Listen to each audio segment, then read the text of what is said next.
Yang terkasih anak-anakku peserta didik kelas 9, berjumpa kembali dalam pembelajaran Bahasa Indonesia kelas 9. Materi pada pertemuan kali ini mengidentifikasi unsur pembangun cerita pendek.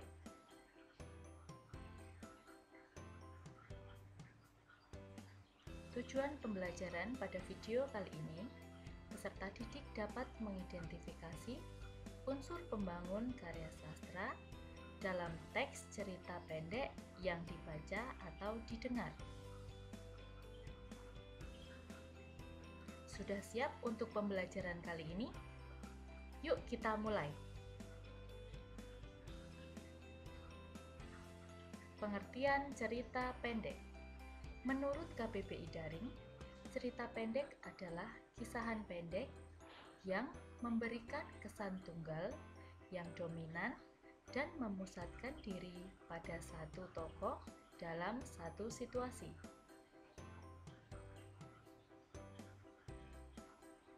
Unsur pembangun sering juga disebut sebagai unsur intrinsik.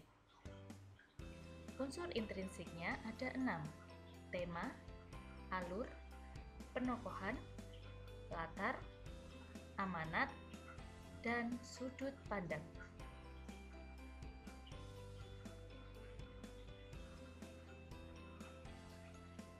Unsur yang pertama, tema, merupakan gagasan dasar umum yang bersifat menjiwai seluruh bagian cerita.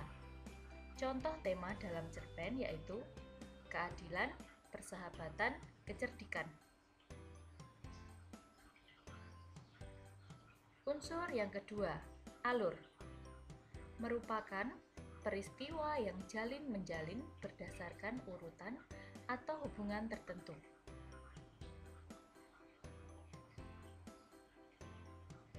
Jenis alur yang pertama, maju atau progresif.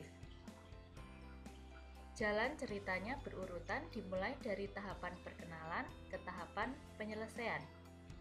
Jenis alur yang kedua, mundur atau regresi. Proses jalannya cerita tidak urut.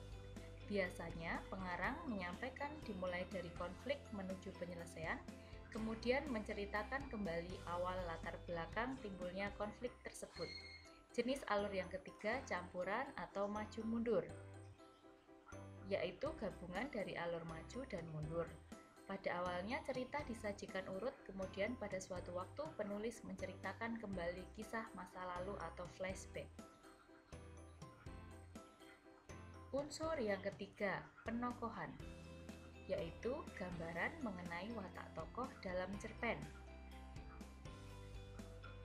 Penokohan dapat disampaikan dengan dua cara, yaitu analitik atau langsung. Penyampaian watak tokoh dengan memaparkan secara langsung, seperti keras kepala, penakut, pemberani, pemalu, dan lain sebagainya. Cara kedua, dramatik atau tidak langsung. Penyampaian watak tokoh secara tersirat dapat melalui pikiran tokoh, tindakan tokoh, percakapan antar tokoh, atau pendapat tokoh lain. Unsur yang keempat, latar, merupakan keterangan mengenai waktu, ruang, dan suasana terjadinya lakuan dalam cerpen. 3 jenis latar yaitu latar tempat yang mengacu pada lokasi kejadian, latar waktu yang menunjuk pada waktu kejadian, dan latar sosial yang merupakan hal-hal yang berhubungan dengan perilaku sosial seperti kebiasaan hidup, adat, tradisi, keyakinan, sikap. Unsur yang kelima, amanat. Amanat atau moral value adalah pesan moral atau pelajaran yang dapat kita petik dari sebuah cerita pendek.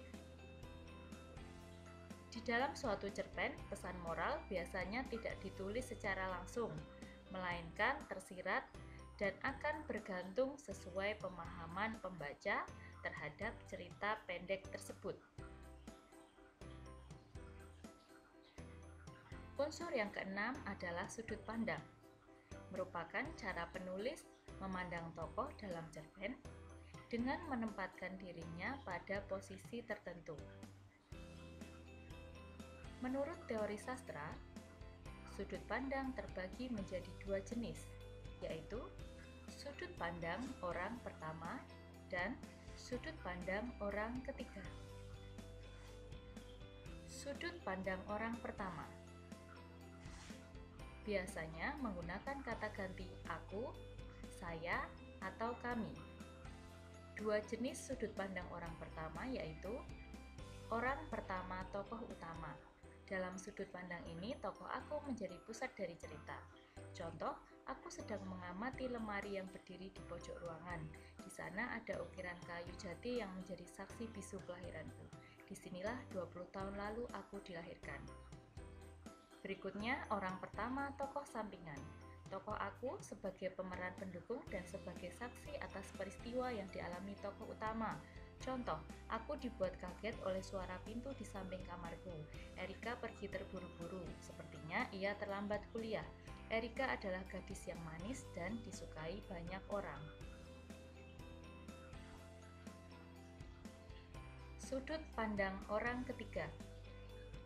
Dalam sudut pandang ini biasanya menggunakan kata ganti ia, dia, atau nama tokoh itu sendiri. Sudut pandang orang ketiga serba tahu. Dalam sudut pandang ini, penulis seakan tahu benar tentang watak, pikiran, perasaan, kejadian, bahkan latar belakang kejadian yang dialami tokoh. Contoh, sudah 6 bulan Tasya menjadi penyanyi. Ayah dan ibunya tidak ada yang merestui. Tasya sangat sedih, hatinya begitu pilu saat ayahnya tidak mendukung karirnya itu. 2. Sudut pandang orang ketiga pengamat. Penulis menceritakan tokoh dia sebatas pengetahuannya saja melalui pengamatan. Contoh, entah apa yang terjadi padanya, seminggu ini tiap kali pulang kantor ia tampak berjalan sendirian dengan wajah lesu. Mungkinkah ia sedang ada masalah dengan kekasihnya? Nah, itu tadi unsur-unsur pembangun dalam cerpen. Semoga setelah melihat video ini, kamu bisa mengidentifikasi unsur-unsur pembangun dalam cerpen yang kamu baca. Burung pipit kecil bentuknya. Burung gereja coklat warnanya. Terima kasih kepada Anda yang setia pada video saya. Sampai jumpa di video selanjutnya.